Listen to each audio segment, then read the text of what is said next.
জয় মা, জয় মা, জয় মা। জয় জয় আদ্যা শক্তি মহামায়া আদি পরাশক্তির জয়। নমস্কার, আমি শ্রী শ্রী তান্ত্রিক ভার্গবানন্দ তীর্থনাথ মহারাজ।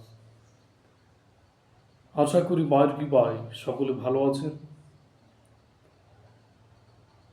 আমি সর্বভক্তর মনোবাসনা পূরণের জন্য এবং দীর্ঘায়ু কামনা করে মায়ের শ্রীপাদ পদ্ম চরণে আমি প্রণিপাত জানিয়ে আমার সামান্য উপস্থাপনা শুরু করতে চলেছি।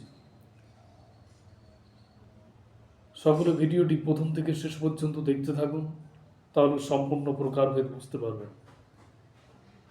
আমি আজকে আপনাদের সান্নিধ্যে হাজির হলাম বিশেষ একটি বশীকরণ বিদ্যা নিয়ে। এই বিদ্যার প্রয়োগে দূরের মানুষকে কাছে আনতে পারবেন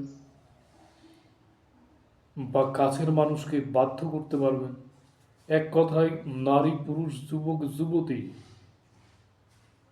যে কোনো রমণীর উপর এই বিদ্যা প্রয়োগ করতে পারবেন, যে কোনো পুরুষের উপর এই বিদ্যা প্রয়োগ করতে পারবেন। অত্যন্ত প্রভাবশালী একটি জিনিস।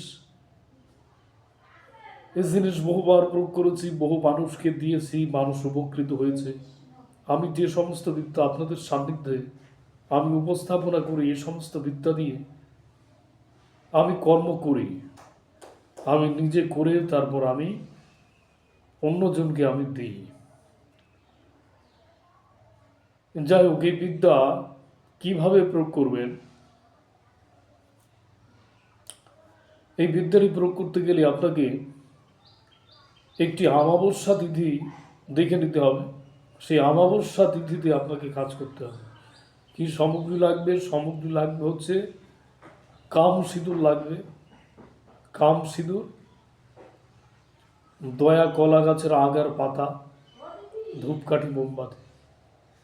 কী করবেন? একটি নির্জন স্থানে চলে যাবেন, শ্মশানে যেতে পারেন, একাকিত্বভাবে একটি কক্ষে আসতে পারেন, বা ফাঁকা একটি ময়দানে যেতে পারেন।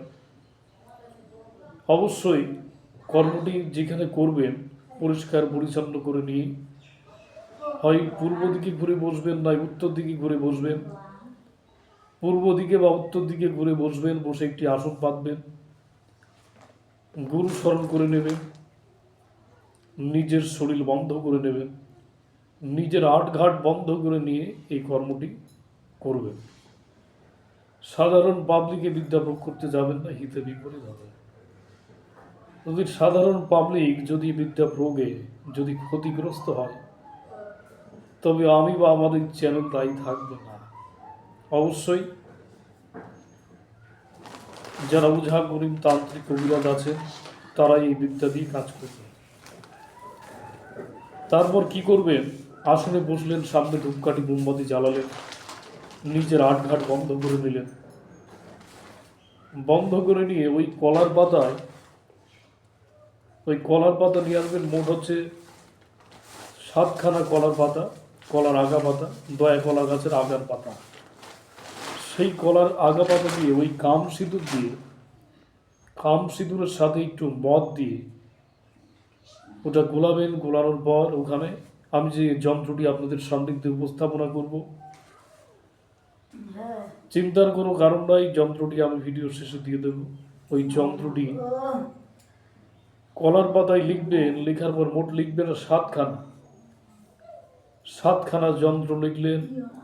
লেখার পর আমি পূর্বে আমার চ্যানেলে কিছু বিদ্যা দেওয়া আছে, কিভাবে যন্ত্র জাগাতে হয়, কিভাবে মন্ত্র জাগাতে হয়, কিভাবে পুতুলে প্রাণ প্রতিষ্ঠা করতে হয়, পূর্বে মন্ত্র আদি দেওয়া আছে, সেখান থেকে দেখে নিতে পারেন।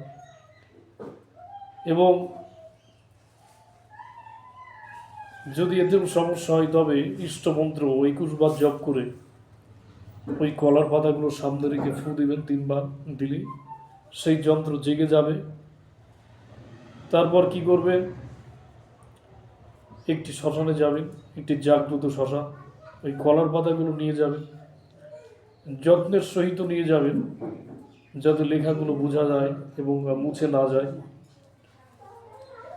ওই কলার পাতাগুলো 3খানা পুঁতবেন শ্মশান প্রাঙ্গণের 3 মাথায়। তিন দিকে তিনখানা পুঁতবেন যন্ত্রদম বন্ধ করে। এবং অবশ্যই বলে রাখি, যার জন্য ক্রিয়াটি করবেন নিজে তার নাম লিখবেন, ছেলের নাম, ছেলের বাবার নাম, মেয়ের নাম, মেয়ের মায়ের নাম লিখবেন এবং সাথে জোড়া ছেলে মেয়ের ছবি দিয়ে রাখবেন। প্রতিটা কলার পাতার সাথে ছেলে মেয়ের জোড়া ছবি দিয়ে রাখবেন। এবার কি করবেন, শ্মশানের 3 কোণায় 3টা পুঁতবেন দম বন্ধ করে। আর 3খানা পুঁতবেন অপঘাতে মৃত্যু হয়েছে এমন সমাধি দেখে নেবেন। অপঘাতে মরেছে বিষ খেয়ে গলায় দড়ি দিয়ে, এক কথায় অপমৃত্যু হয়েছে, এ সমস্ত কিছু সমাধি দেখে নেবেন। 3টা সমাধিতে 3খানা পুঁতবেন একদম নাভি বরাবর সমান।